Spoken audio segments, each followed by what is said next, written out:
Just hours after former President Donald Trump made false assertions about her racial identity, Vice President Kamala Harris had an extraordinary opportunity to respond. Speaking on Wednesday night in Houston at a convention of one of the nation's most prominent black sororities before an audience of thousands of black women clad in gold blazers, Ms. Harris delivered a glimpse of how she might handle the crude and racist attacks from Mr. Trump that seem likely to continue over the next 3 months of a turbocharged presidential campaign.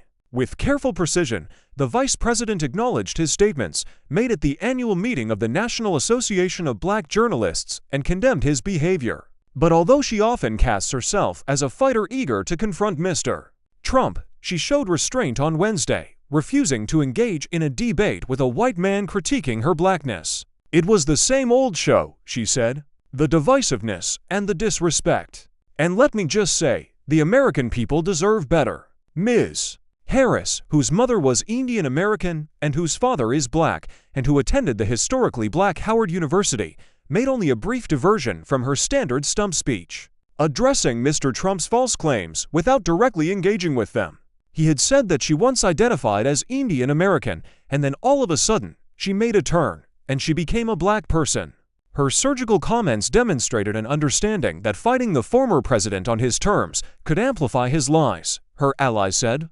A prolonged discussion of her racial identity could also distract voters from the issues that the Harris campaign believes will resonate most, such as abortion, economic inequality, and the protection of democracy. And her response underscores lessons she may have taken from her first presidential campaign during the 2020 Democratic primary, when critics repeatedly called her racial identity into question. Her remarks on Wednesday night suggest that when Ms. Harris does engage this time around, she will focus on Mr. Trump's divisiveness, casting herself by contrast as a figure of unity and progress, political strategists said. Stephanie Brown James, a founder of the Collective PAC, which supports black candidates for office, said Mr. Trump's remarks only highlighted his penchant for personal insults over substance. "He's trying to drag her to watch the circus, and she's trying to run a country," Ms. Brown James said. "So, no, she's not going to pay attention to it. And I don't think that she should. Because what did he show was different about himself? Nothing." During her first presidential campaign, Ms. Harris faced attacks on her blackness from both white conservatives and some black voters, and she responded to them head-on.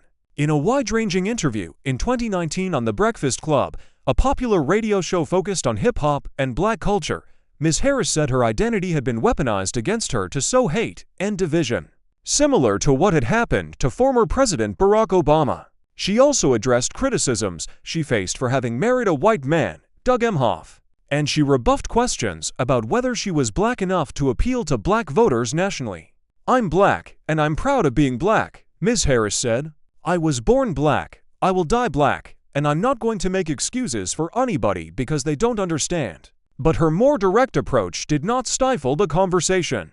Instead, the interview went viral over remarks she made about the rap artists she listened to. Some accused her of playing up parts of her identity to court black voters. Another notable moment came several months later, during a Democratic primary debate, when Ms. Harris memorably criticized President Biden, at the time one of her opponents, over his past opposition to the federally mandated busing of black children to majority white schools. She faced racist attacks on social media after the debate, and congressional Democrats rose to her defense. Mr. Trump has shown that he may continue attacking Ms. Harris's identity, despite warnings from other Republicans that the tactic could backfire. After his appearance in Chicago on Wednesday, he flew to Pennsylvania for a rally in Harrisburg, where his campaign displayed an old news headline about Ms. Harris having been elected the first Indian American United States Senator. And Mr. Trump's running mate, Senator J.D. Vance of Ohio, defended Mr. Trump's remarks at his own rally on Wednesday night, denouncing Ms. Harris as a phony and telling CNN on Thursday she is everything to everybody, and she pretends to be somebody different depending on which audience she's in front of. The Harris campaign chose to highlight other comments Mr. Trump made in Chicago, including his promise to pardon the rioters who attacked the police as they stormed the U.S. Capitol on January 6, 2021.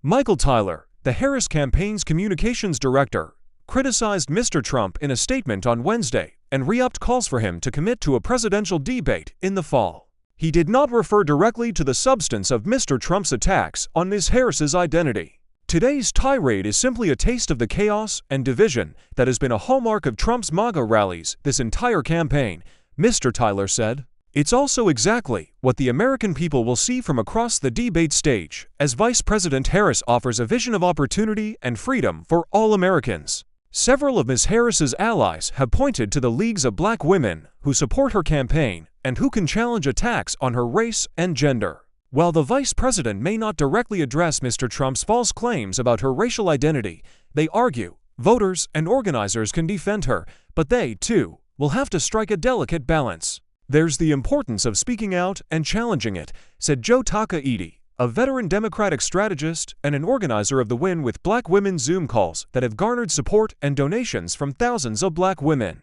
But it's also important, and more so when it's MIS and disinformation and lies, she said, to just combat the lies with the truth.